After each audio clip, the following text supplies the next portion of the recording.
Hey there, welcome to Stoic Answers. So, I want to talk about wisdom and Stoicism and how Stoicism is really hard if you're going to follow it.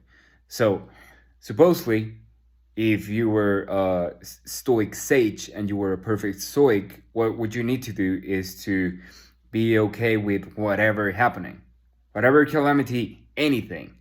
I have lost nothing because all I need is my will. And that's basically what you should say as a Stoic, right? But then you go to real life and things happen and you get really angry and you get super emotional and it's just really hard. And you try to be Stoic and you say, okay, nothing happens. But things happen inside you. You're angry, you're furious, you're anything.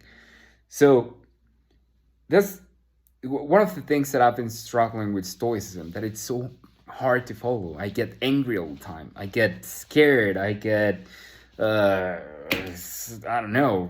I don't feel I'm a complete Stoic. So it's rather hard to follow. And when you are not following it, and when you get angry, you get even more frustrated because you cannot control what you can control, which are your judgments towards your reactions, right? But then some asshole goes and does something in the real life, and you get furious, and then you feel frustrated because you cannot control it. So the idea of that Warren Farnsworth has is it's amazing. So he says that Stoicism is kind of a shortcut for wisdom. So it's not that you're going to be perfect and that you're going to be able to implement it, but what you have to imagine is like, how is wisdom acquired? So wisdom is acquired with time. If you had all the time in the world, you would get really good at stuff, at living, because like I don't know. Imagine the first time you went to a party, or the first time you talked to a girl, or the first time you did anything. You had such a strong reaction to what you were experiencing, right? And what happens with time is that you do it, you do it, you do it, and then it can become even boring, right? So the the kind of example that he gives is that of a surgeon that's going to tell somebody that his family member is dying and actually died or something.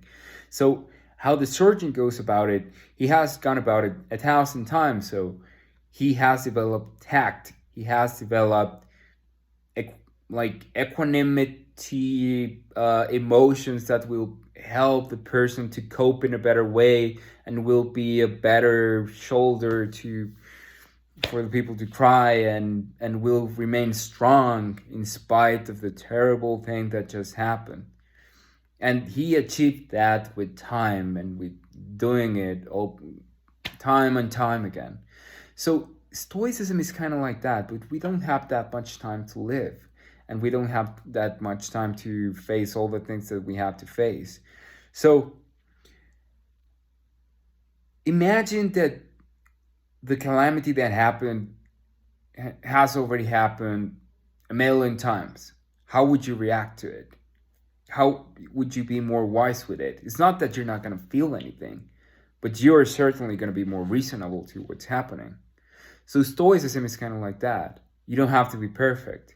There's no one that practices Stoicism, not even Ryan Holiday.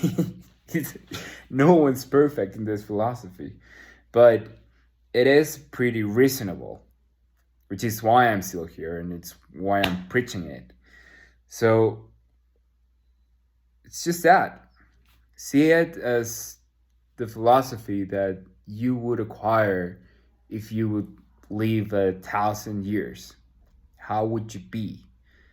And like the answers and the wisdom that you would gain is already there in the way that Stoicism tells you, like, for example, focus on things that you can control, focus on your judgments, you are creating your emotions in a way.